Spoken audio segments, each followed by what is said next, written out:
How was the Dyson brand founded? Bagless vacuum cleaners, bladeless fans, and hairdryers. These are just some of the innovative products that the brand Dyson is known for. Founded by James Dyson in 1991, there is no doubt that this brand has revolutionized the home appliance industry. But there's a lot more to the brand's story.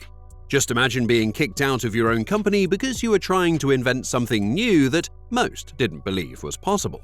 Yes, that's what happened with Dyson. So, let's dive in and explore how the Dyson brand was founded and what challenges it faced along the way. Like everyone, we get frustrated by products that don't work properly. As design engineers, we do something about it. We're all about invention and improvement. This is what the Dyson website states, and it perfectly sums up the brand's philosophy. The brand was founded in 1991 by James Dyson, a British inventor. He was born in Norfolk on May 2, 1947. Growing up, he went to Gresham School for high school. After that, he spent a year at the Byam School of Art and then studied at the Royal College of Art. There, James focused on furniture and interior design, learning how to create and improve things. Later, he even took classes at an engineering school, where he learned more about building and fixing different kinds of machines and gadgets. So you can say that he had a creative and mechanically inclined mind from the start. The journey of the Dyson brand began in the 1970s, when James Dyson purchased a Hoover Junior vacuum cleaner. After using it for a while, Dyson noticed that the vacuum lost its suction power. Trying to fix the problem, he emptied the disposable paper bag, but it didn't work. When he looked inside the bag, he saw it was clogged with a layer of fine dust. Around the same time, Dyson was also working on his Balbarrow project at a company he had started. The company used a large vacuum system to collect powder coatings, but Dyson found it inefficient. He learned that bigger cyclone systems were more effective at separating dust and debris. In industrial settings, centrifugal separators were used for this purpose, but they were often too costly for smaller applications. Then he saw something interesting while researching about how sawmills operated. James Dyson learned that sawmills used large cyclone systems to keep dust and debris out. Driven by curiosity, he visited a local sawmill at night to take measurements and get a closer look. With a twinkle of invention in his eye, he built a massive 30-foot model for his Balbarrow factory. While he was tinkering at home, the light bulb went off in his head. James realized the cyclone could suck up dust without clogging. This sparked the big idea. Could this be the solution for this vacuum cleaner? Fueled by excitement, he built a cardboard model using sticky tape and attached it to his Hoover vacuum after taking off the bag. To his surprise, it worked. But here's the thing. The directors at the Balbarrow company thought that if making a better vacuum was possible, big companies like Hoover or Electrolux would have done it already. But James Dyson wasn't discouraged. Even though he was pushed out of his own company, he didn't give up. With help from Jeremy Fry, who offered nearly half the funds needed, Dyson started working on creating the Cyclone vacuum. The rest of the money came from a loan. Dyson spent years working on prototypes in a humble shed behind his house. From 1979 to 1984, he made a whopping 5,127 designs. That's just insane. However, things didn't look good because his first colorful prototype didn't bring him much success. Also, big manufacturers like Hoover didn't want to license his vacuum. They had a good reason though. The vacuum bag market was massive, bringing in $500 million, and they saw Dyson as a threat to their earnings. But Dyson kept pushing forward, believing in his idea. Finally, he found a company that was interested in his new Cyclone vacuum technology. It was Rotek, a firm where Dyson had worked before. Rotek teamed up with an Italian appliance maker, Zanussi, and created the Cleanies Rotek Cyclone. This vacuum was sold through a mail-order catalog by Cleanies. Even though only around 500 units were sold in 1983, it was the first time Dyson's design made it to the public. In 1984, Dyson tried to make a deal with Amway, a big American company, to use his technology.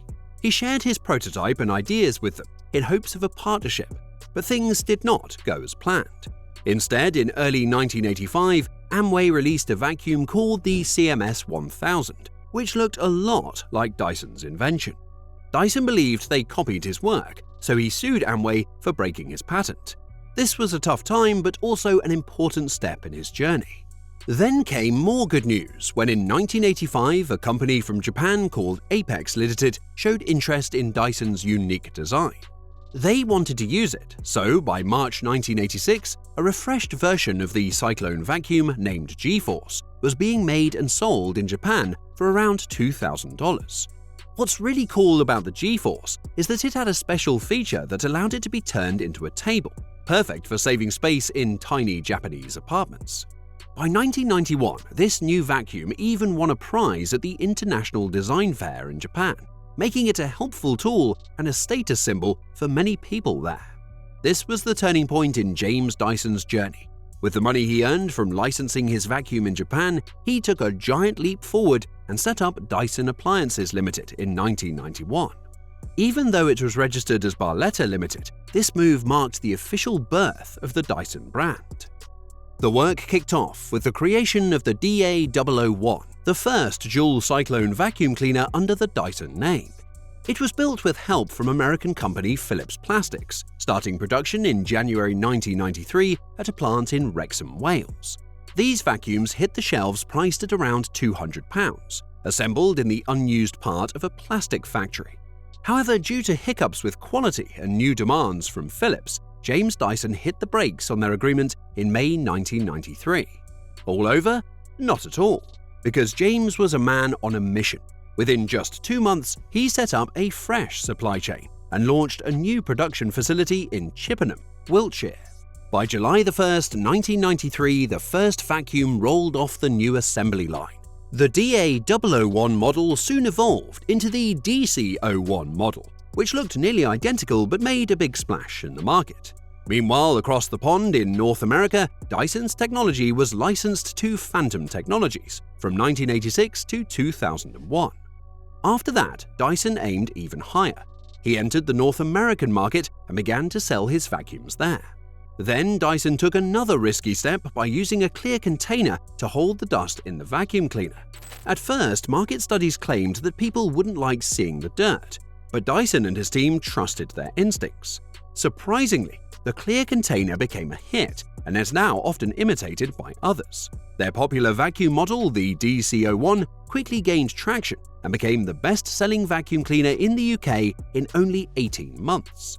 By 2001, it captured a remarkable 47% of the upright vacuum cleaner market, proving that Dyson's bold choice paid off. After this, Dyson kept on growing and making new and exciting products. They came out with the DC02, a cylinder vacuum, and made lots of unique versions and updates like the DC02 Absolute, DC02 de Steel, and many more. On January 2, 2001, they even changed their name to Dyson Limited. Later that year, in April, they introduced a new upright vacuum called the DC07. It used a root cyclone technology, with 7 cyclone funnels instead of just 2, making it super powerful. Over time, Dyson did not stop at vacuums. By 2009, they invented other cool things, like the Airblade hand dryer, the Air Multiplier bladeless fan, and the Dyson Hot, a bladeless fan heater.